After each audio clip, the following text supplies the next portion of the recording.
जम्मू कश्मीर में पहलगाम हमले के बाद सुरक्षा बल एक्शन में है। इस टेरर अटैक के बाद घाटी के चप्पे चप्पे को खंगाला जा रहा है। एनआईए मामले की जांच कर रही है और इसी बीच कई अहम सबूत भी एनआईए के हाथ लगे हैं। एक दिन पहले नदी के किनारे एक युवक की लाश मिली है। इसे लेकर सियासत भी शुरू हो गई है। सुरक्षा बलों पर आरोप लग रहे हैं क्योंकि युवक को पूछताछ के लिए उठाया गया था। इसी मामले में एक वीडियो सामने आया है जिसमें आरोपों को पूरी तरह से पलट कर रख दिया है। इस वीडियो में दिख रहा है कि युवक खुद सुरक्षा बलों से बचकर भाग रहा है और वो अचानक से नदी में छलांग लगा देता है और बह जाता है। युवक पर आतंकियों को शरण देने और उसकी मदद करने का आरोप था। फिलहाल मामले की न्यायिक जांच के आदेश हो चुके हैं। युवक की उम्र 23 साल थी और उसका नाम इम्तियाज अहमद मागरे था।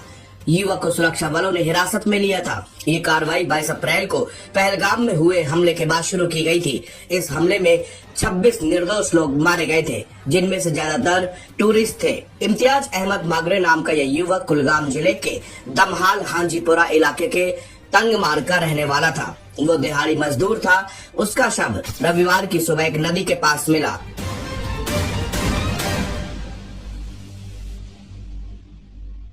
पुलिस का कहना है कि वो एक आतंकवादी ठिकाने का पता लगाने के दौरान भागने की कोशिश कर रहा था, तभी डूब गया।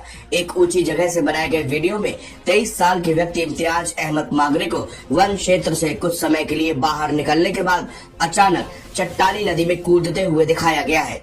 इम्तियाज को पुलिस ने शनिवार को गिरफ्तार किया था।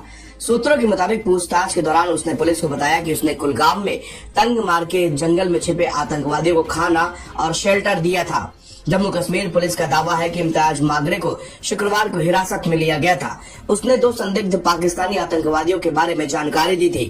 पुलिस ने कहा कि सुबह जब CASO यानी कि कॉर्डन एंड सर्च ऑपरेशन शुरू किया गया तो वो ड्रोन वीडियोग्राफी के माध्यम से कड़ी निगरानी में नदी के पास ठिकाने वाली जगह पर पहुंच गया।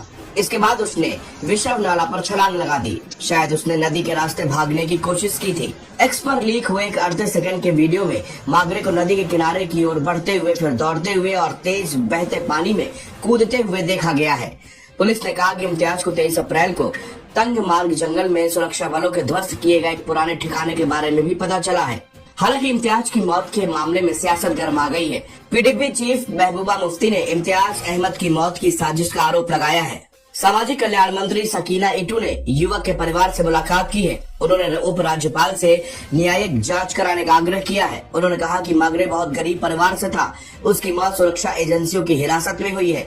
ये एजेंसियां सीधे केंद्र सरकार को रिपोर्ट करती हैं।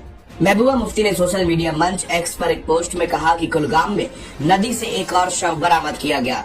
मामले में गड़बड़ी के गंभीर आरोप लगे हैं। स्थानीय लोगों का आरोप है कि इम्तियाज मागरे को 2 दिन पहले सेना ने हिरासत में लिया था और अब रहस्यमय तरीके से उसका शव नदी में मिला है। पूर्व मुख्यमंत्री ने कहा कि पहलगाम में हाल ही में हुआ आतंकवादी हमला शांति को पटरी से उतारने, कश्मीर में पर्यटन को बाधित करने और देश भर में सांप्रदायिक सद्भाव को कमजोर करने का एक सोचा समझा प्रयास प्रतीत होता है। उन्होंने कहा कि हिंसा का एक भी कृत्य पूरे तंत्र को हिला सकता है, मनमाने ढंग से गिरफ्तारियां करा सकता है, घरों को तोड़वा सकता है और निर्दोष लोगों को निशाना बना सकता है। इसका मतलब साफ साफ ये है कि अपराधी पहले ही अपना मकसद हासिल कर चुके हैं। महबूबा मुफ्ती ने मागरे की मौत की निष्पक्ष जांच की मांग की है। उन्होंने कहा कि बांदीपुरा मुठभेड़ या कुलगाम की ताजा घटना में गड़बड़ी के आरोप बेहद परेशान करने वाले हैं और इनकी पूरी निष्पक्षता से जांच होनी जरूरी है।